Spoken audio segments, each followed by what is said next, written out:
I've never played dating sims before, but if they're all this good, man. Once everyone is gathered at the fire pit, Dwight and Claudette quickly make their announcement. We're not going to blame anyone in particular, but someone, and we're not going to say who, so don't you worry. They're going to say who, bro. Hasn't been sticking to the schedule. That means we're behind for some activities. And we'll only have time for one person to share their special spooky nighttime story. Just one story? But story time is my favorite activity. This is a narrative-heavy experience. Right, I'm saying. You're telling us that only one person gets to share? How will we decide? Oh, I'll decide. Oh, great. We have to decide as a group. That never goes well. Whoever did this, step up now. I swear I won't be angry. I'll merely chop your head clean off. No fuss, no muss. Voice trembling, you realize this is probably it for you, but you embrace your fate. Sorry, everyone. I think they're talking about me. To be honest, I still don't understand how this whole schedule thing works. I guess I lost track of time while I was passed out. I mean, yeah, you would probably lose track of time. Been there before, bruh. Right. Even though it's taken some pressure off me, which is an absolute dream come true, is it really fair to pick on the newbie? Seriously, has anything ever happened on schedule even once? Damn it, Donald. If you try to flex that authority gimmick one more time, so help me. Who's Donald? I'll snap your head off so quick, and then I'll drown you in his blood. Wow! Cynthia, Fuss and Muss are back on. You two know I love to hack, slash, and slice. Oh, Cynthia must be the spirit, and Donald must be, the wraith. We all know you love to kill. It's almost all you talk about. Nobody named any names. Who even knows any names? Not us. I named my own name. I renounce my name. Who's Donald? Who's Dwight? Who even knows anymore? Call me nobody. Nobody. But we're still got to get started on story time, so 420 Blaze, who do you think should go? Ah, damn it. That's a name. Oh, yeah. Please pick somebody quickly so that this tropical vacation doesn't turn into a bloodbath. Yeah, obviously. I choose you, Huntress. Whoa, this entire experience is being carefully crafted to avoid an IP infringement lawsuit. Let's be careful with the catchphrases, will ya? Huntress steps up to tell her story. The campfire flickers in her faraway eyes. This is gonna be graphic. Like brutal. There's a village outside the deep and ominous redwood. No child dared step foot past the threshold of thick trees and brush that separated safety from the unknown. Grown men that ventured in often would never return, and the sounds that echoed out into the village were something inhuman. The woman of the town told a story to the young children, hoping that it would be enough to dissuade them from curious exploration beyond the boundaries of the village. They told of a creature that lurks in the woods, half woman, half beast, singing like a siren, haunting, beautiful, her voice the last relic of her humanity.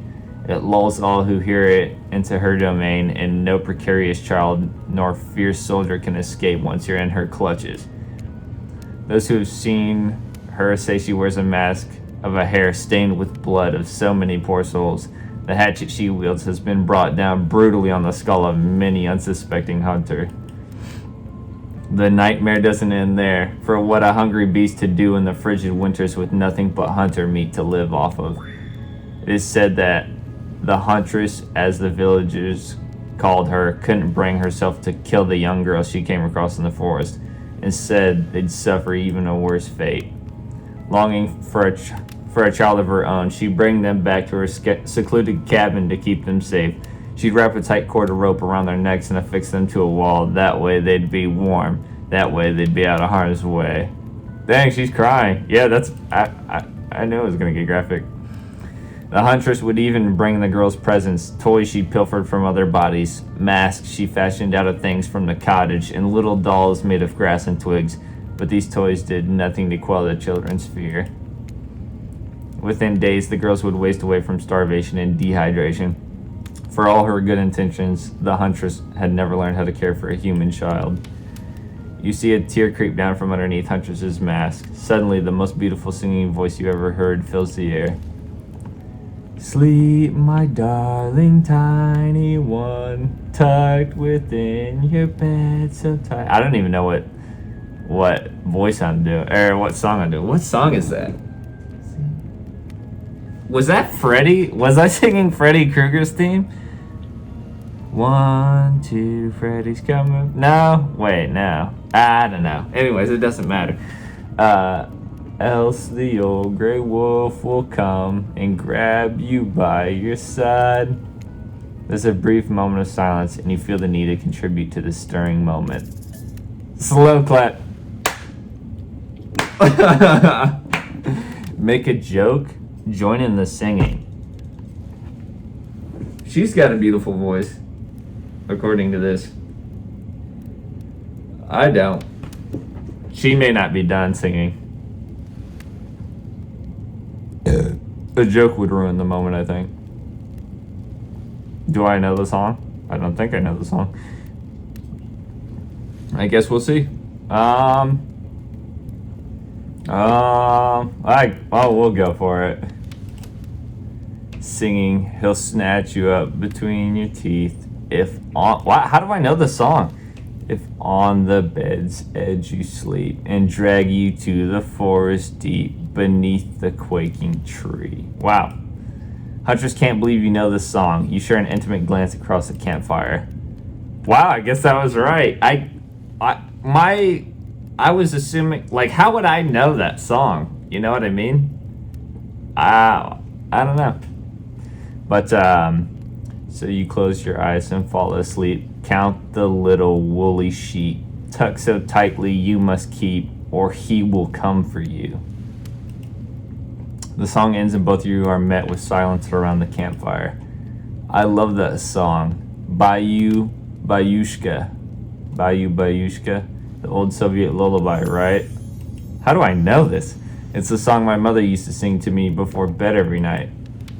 But now I must go. The memories are so much. Oh, she's crying. On that note, everyone decides it's time to take a break and split up for a little bit so that they can all have a moment alone before bed. Everyone leaves and you're alone by the fire. The only thing you hear is the ocean slowly lapping against the shore. This is nice. A true moment of peace and tranquility that lasts all of 7 seconds. Because Trickster shows up and he's blaring his latest song. Yes, bro, I love Trickster so much, dude. I love that, dude. That's so funny. I could just see him walking up with his, with an iPhone on full blast, just with his bat. He's like, check this out, dog. Hey, baby, you look lonely. Mind if I join you? He doesn't wait for an answer.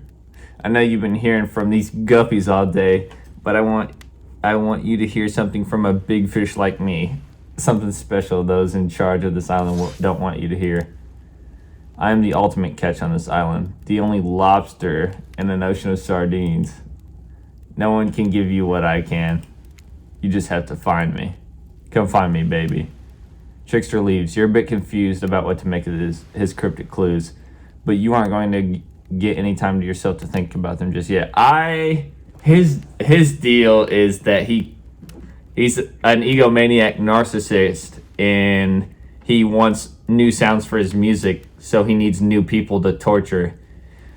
So either you go with him and try to romance him and he ends up killing you, which is what I think would happen, and he ends up torturing you and stuff, or he is the actual real ending as a plot twist kind of deal, you know? Huntress approaches you. Of course you like my story. Who wouldn't? It had everything. Cute kids, dead men, a huntress. I find that all stories are better with the sound of a burning fire filling the air around you. All the smoke, however, I could do without. I'd rather eat barbecue than smell like it. Let's rinse off after that campfire with a dip in the hot tub, shall we? Oh, there's a hot tub. Absolutely. Dang. Mother. Dipping in hot tubs with the huntress? You've come a long way in a single day. I'm not saying you shouldn't follow her. An offer like that. Just don't forget our little talk. I forgot about the voice. It's hard to keep up with the voices. You and your storyteller friend slip into the water. It's just the right temperature for the evening dip. Plus, if some jealous shark comes along and manages to jump from the ocean to the pool, you are also pretty sure your killer companion could handle it. Yeah, I'd say so. Before you run off, I wanted to make something clear. You know that half woman, half beast song I was talking about in my story? That's me. I'm her. Yeah, I figured. No way! How cool! Yeah, I got that. Man, these choices are rough out here. Yeah, I got that. No way, how cool. No way, how cool. That's really awesome. Thanks for being vulnerable and telling such a personal story. Huntress, fake, Shiley. Well, I know Faux Shiley twirls her hair, I guess. Yeah. I don't know what I was thinking, questioning this game. Tell the truth. What do you think of my tale? Do I have the makings of a best-selling author such as the comedic mastermind Dostoevsky? Really? I always wanted to read his books. But it was a really well-told narrative. Clear beginning, middle, and end, riveted from the start. Plus the woman in the forest, I mean, you are clearly not a true villain. You were just traumatized as a child. Okay, now you're just being a suck-up. Huntress's eyes leer at you from behind her mask. She's had her time in the spotlight and is playing coy now. Call out her tired storytelling? Wait. What? I thought I just complimented her on her storytelling. I'm confused. Chucklelock, none of these options seem right, but I mean, maybe there is no winning in this game at the end of it, so I guess we'll go with Chuckle Awkwardly. Why are you laughing?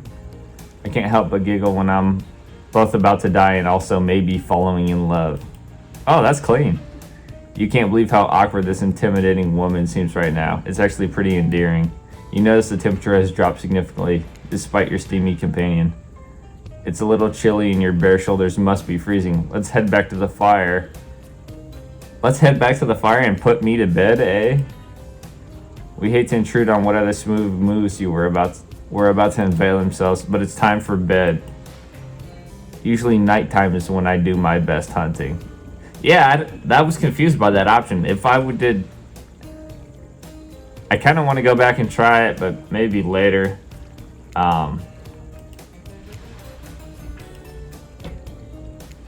We'll just do a new file. Yeah. Usually nighttime's when I do my best hunting. But after a day like today, even I'm pretty tuckered out. Will I see you tomorrow, 420 Blaze? Only if I see you first. You make a cute little bow hunting motion? Oh. Only if I see you first. Huntress catches the imaginary arrow you shoot her with in her teeth and bites down hard, snapping it in half. At least you think that's what she's doing. It's kind of hard to tell. Good night, my little snack. Oof. I'm sure that wasn't a reference to actually eating you. I hope not. I'm gonna be her next bag of jerky. You head over to the campfire. The heat is comforting on this chilly night. Looking into the crackling embers, you think about the huntress's story of the half-human beast that abducted all those innocent children. An attempt to save them that led to their dooms. Are you a mistaken prisoner here on this island? Is this your salvation, or will it be your demise? Before you can dwell too much on your fate, Claudette and Dwight arrive. Their now familiarly creepy smiles stretching from ear to ear. It's a bit menacing to see that smile like that lit by a firelight.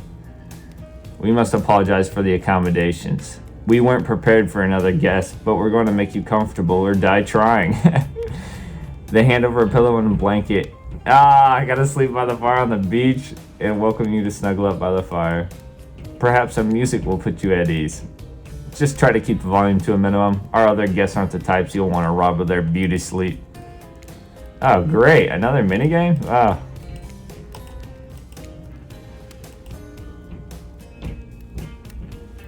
I suppose if it doesn't stop where you want, that's a bit like losing, but no one has to know if you don't tell them.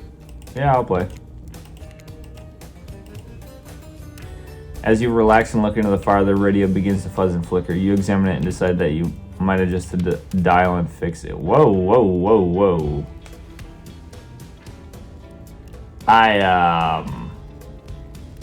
I didn't actually read it. I thought it was just like before.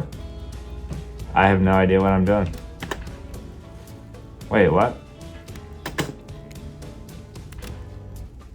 Let's see what's on this station. No matter how many things you listen to, you still can't sleep. You decide to ask one of the killers to spend a little more time with you until you're sleepier. Who would you like to summon to your side as you lay by the fire?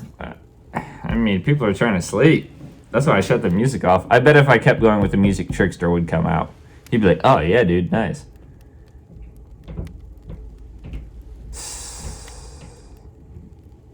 I don't know. She doesn't need to sleep, right? Wait, can I save right here? I can't save right here. Spirit, are you around? I was wondering if I could get a little company. Spirit tells you her secret for falling asleep when she's feeling restless.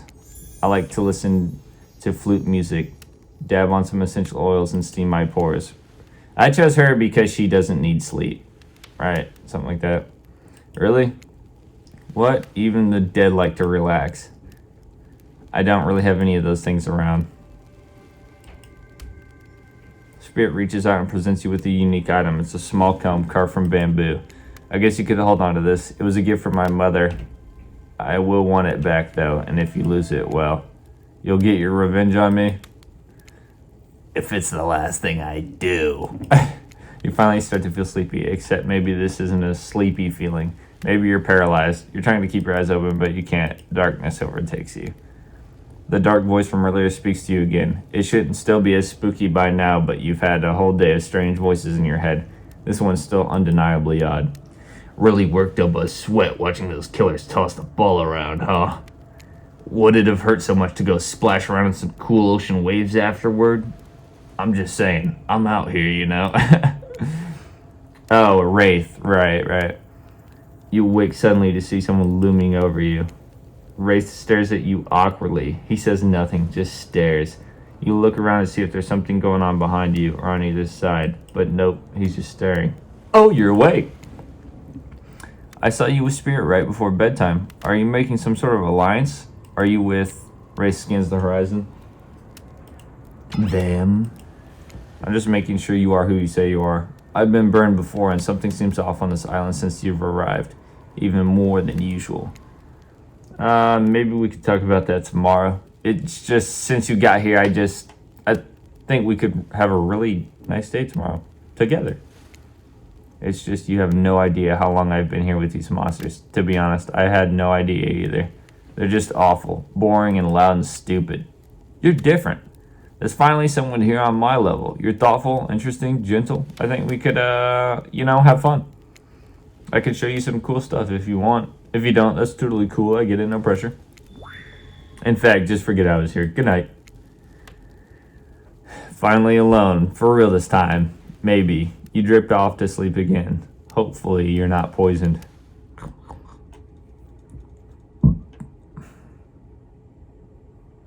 Wait a second, where are we? This isn't... Oh, jeez. It is. It's one of those reality show confessional rooms where all the contestants talk directly to the camera.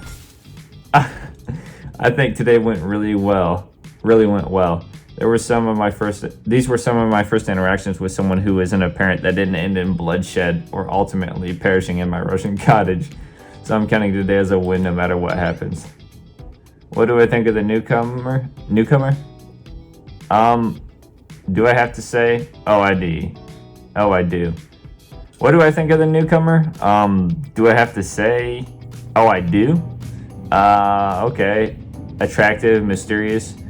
I really don't know many other words since I was raised by my mom in the woods until she was skewered by an elk and I had to watch her entrails. I really don't know that many other words since I was raised by my mom in the woods until she was skewered by an elk and I had to wash her entrails off my Sarah fan. That being said, the other three should make sure to be on their guard. I don't know who this newcomer will want to spend time with tomorrow, But I, for one, will not let my guard down easily. Who knows about the others? Wraith, I think, knows more than he's letting on about this place, but he's a hard nut to crack. Meanwhile, Spirit is screaming all the time. Major buzzkill. And Trapper, ugh, where do I even begin with Trapper? He's buff, sure, but daddy issues and much? Sheesh. Look, I don't need anyone. I've been perfectly fine on my own since my mother died. I eat a fine diet of raw deer, bear, and human, and I'm fit as a fiddle. That being said, something about this newcomer makes me think I might be missing out on some huge part of this thing called life. Man, this is a lot of talking. Oh, I just realized. If I'm being honest, I just want to kill about every person I meet within a minute of meeting them. Even the few people I can tolerate and want to see for suffer for a long time before I kill them. But this person, for some reason, I would like them to continue living for now. Wow, one false step and haha, you know why everyone calls me Trapper for a reason, and they better call me Trapper. I swear if I watch this later and you listed me as Evan, I'm gonna kill the Shiren guy. I don't really care. This island's full of people who don't like me, so what's one more? I don't want to get distracted from my plan anyways.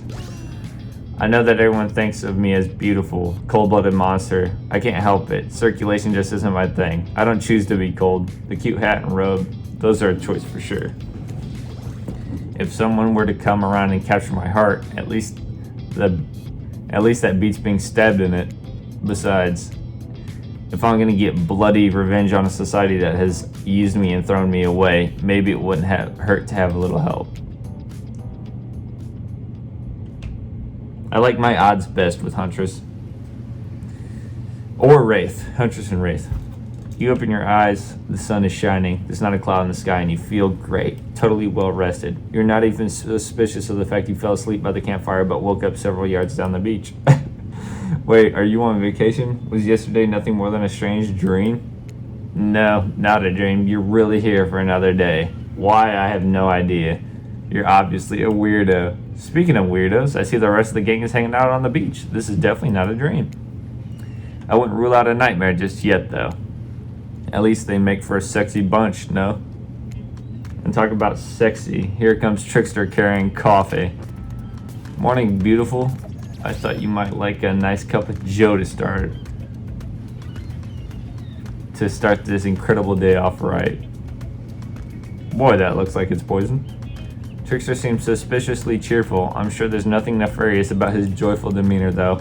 Everyone knows musicians are morning people. I don't know about that. I also want to wish you luck. Today is an important one.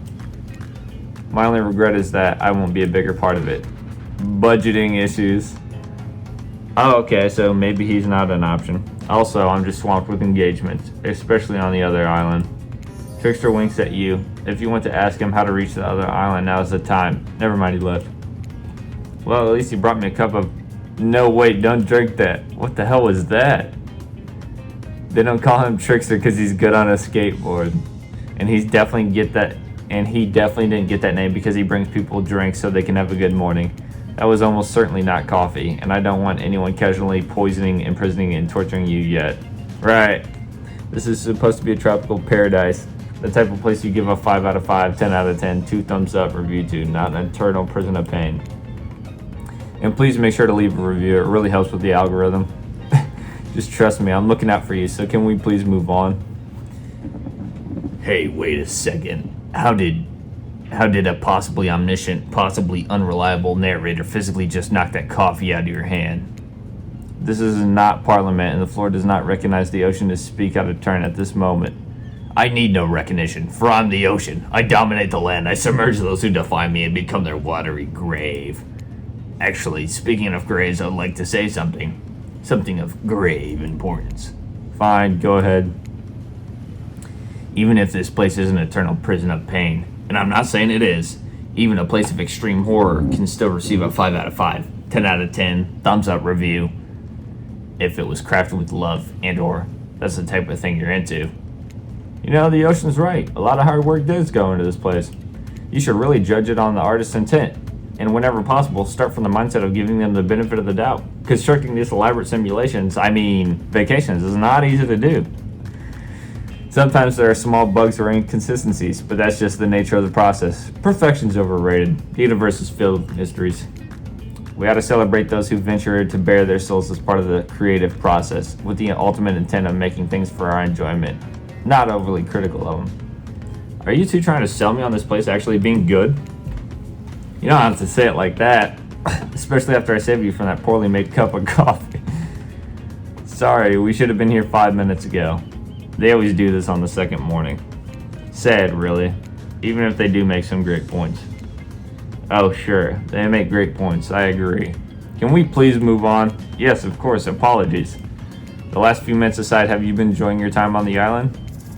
Yes, it's been entertaining. Yes, I'm not suspicious. There's no option. Yes, I'm not all suspicious that there's no option here. What an encouraging response.